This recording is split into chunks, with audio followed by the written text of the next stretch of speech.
Hi, I'm Ruban Selvanayagam, one of the directors here at Property Solvers. If selling your house fast is on your mind, it's rarely without good cause. Homeowners usually look into companies like ours because time has become tight, an ongoing sale hasn't gone to plan, or the traditional way of selling just doesn't fit with what they need to do next. Indeed, a normal or open market sale can still take 4 to 9 months from listing to completion, and that's assuming it doesn't fall through. When you work into a deadline, that kind of uncertainty just isn't realistic.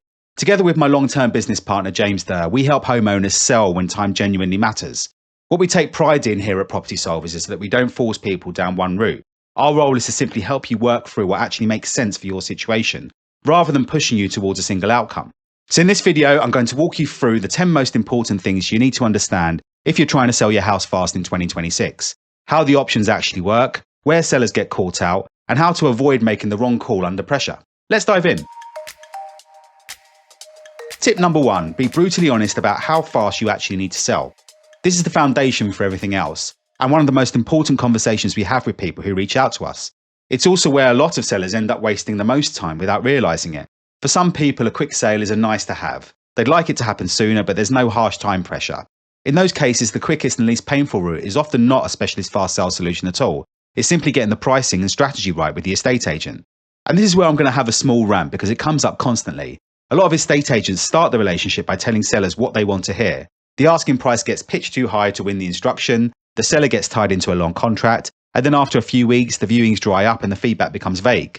Suddenly the conversation turns into, we might need to adjust expectations, it's just a quieter period, or let's give it a bit longer. And all the while the property is drifting, the listing goes stale, and you're losing time. If you're in that position and you simply want action, then you should be challenging the agent properly. Whilst you probably haven't paid them yet, their job is to advise you, not just to list the property and hope. Take the time if you can to research what's happening in your local market by looking at comparable sale prices, not just asking prices. We also always recommend speaking to the branch manager. Ask what's changed in the last few weeks, why the viewings aren't converting, and request to view the stats on inquiries. And if you've been tied into an extended contract with little activity, be firm about what you expect from them. But if you genuinely need to be sold within weeks, not months, you've got to be honest about that too. Even when an offer is agreed early, you're still exposed to chains, mortgage approvals, survey results, legal inquiries, and the simple fact that buyers can walk away at almost any point. If your situation doesn't allow for that kind of fragility, then the normal selling route probably isn't for you. Which brings us on to tip number 2, understanding what your real options are. When time is against you, there are a few options worth thinking about, and each comes with very different trade-offs. If you sell through an estate agent, you're usually aiming to achieve the highest possible price. That's the attraction. But estate agency sales are generally not designed for speed or certainty. In a more discerning market like what we have now, buyers are more confident about their ability to renegotiate later.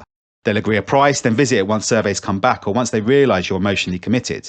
From the seller's point of view, that creates a slow, uncertain process where control largely sits with the buyer.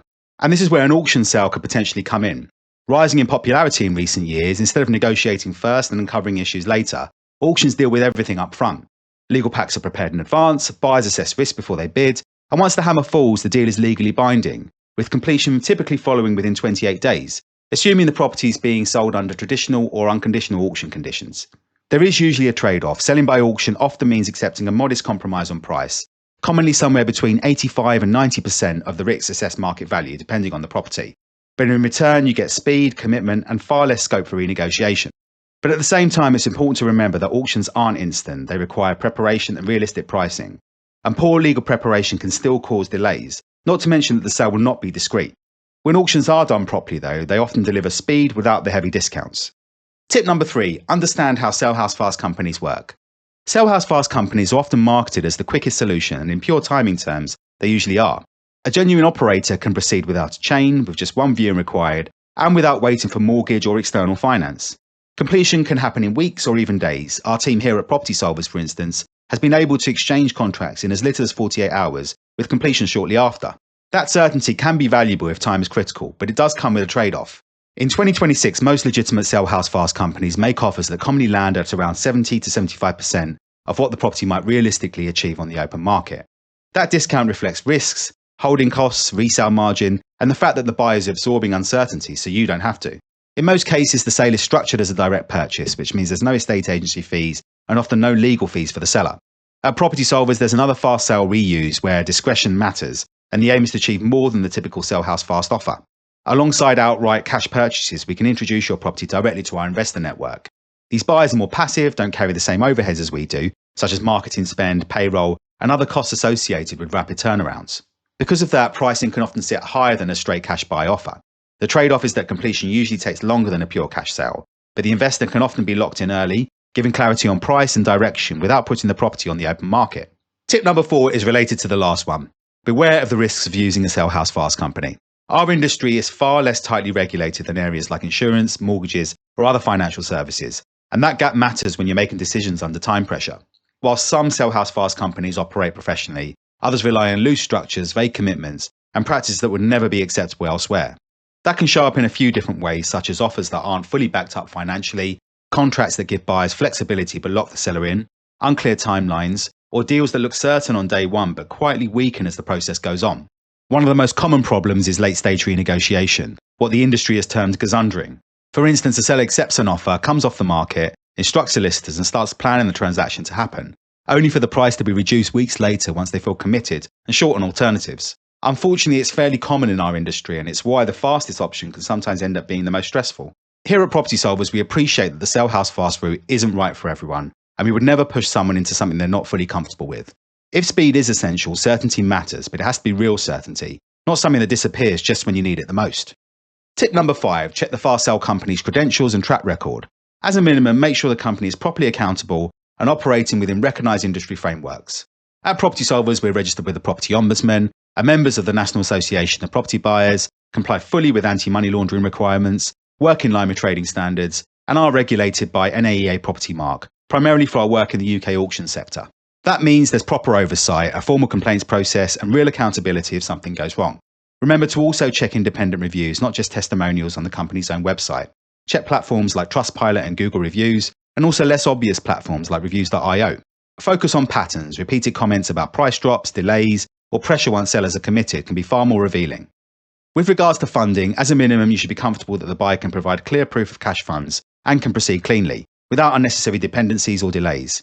Ultimately, you need to be sure that the fast sale will actually stay fast. Tip number 6, confirm that there will be no fees. A genuine fast sale company should not require you to pay estate agency fees because the sale is direct and there's no middleman, or conveyancing costs. That should include all legal fees and disbursements, such as land registry title documents, ID and anti-money laundering checks, bank transfer fees, and standard conveyancing administration costs.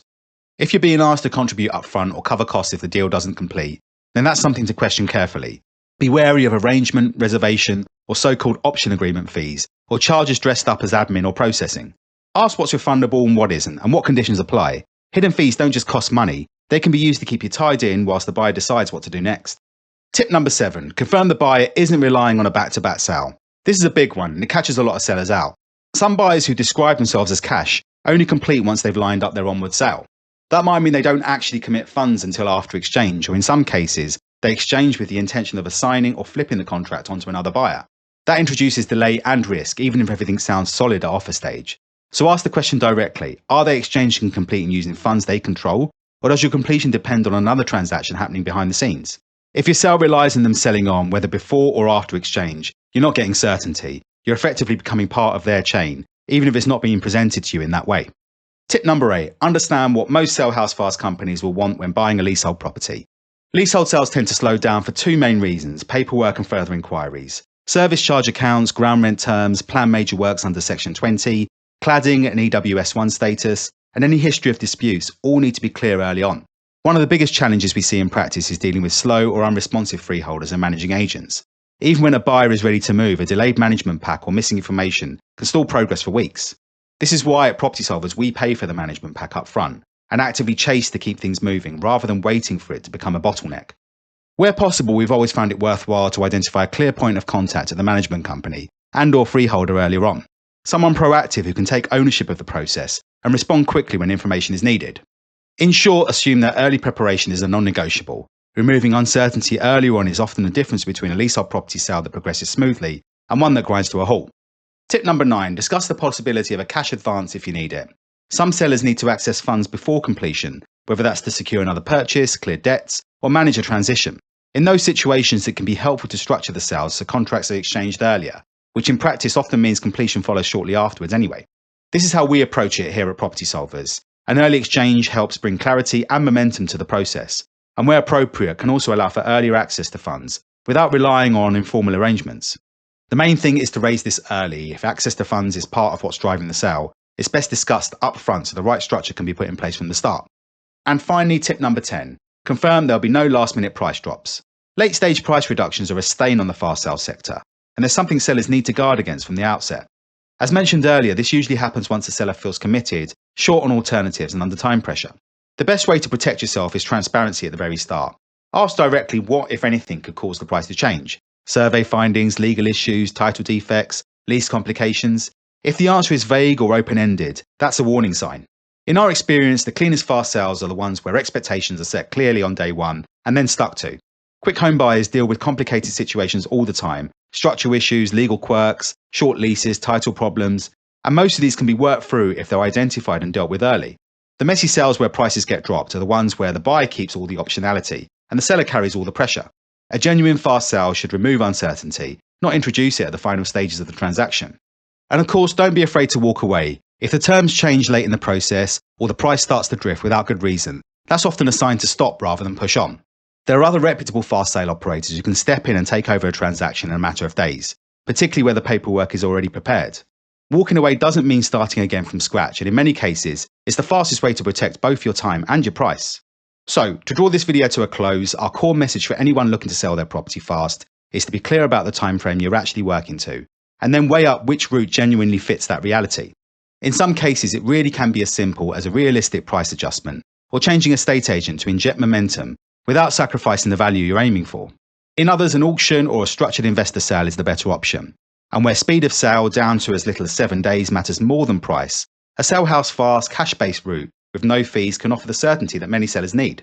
What we're always trying to avoid is wasted time. A sale that drags on, falls apart, or unravels late doesn't just delay things, it usually makes the next attempt harder. Buyers become more cautious, negotiations get tougher, and the pressure on the seller only increases. And after doing this for over 2 decades, we've seen time and time again that clarity at the outset saves sellers months of stress later on. And on that note, a big thanks for watching. If you found this useful, please like the video and subscribe to the channel for more practical, data-led home sale and property insights. Thanks.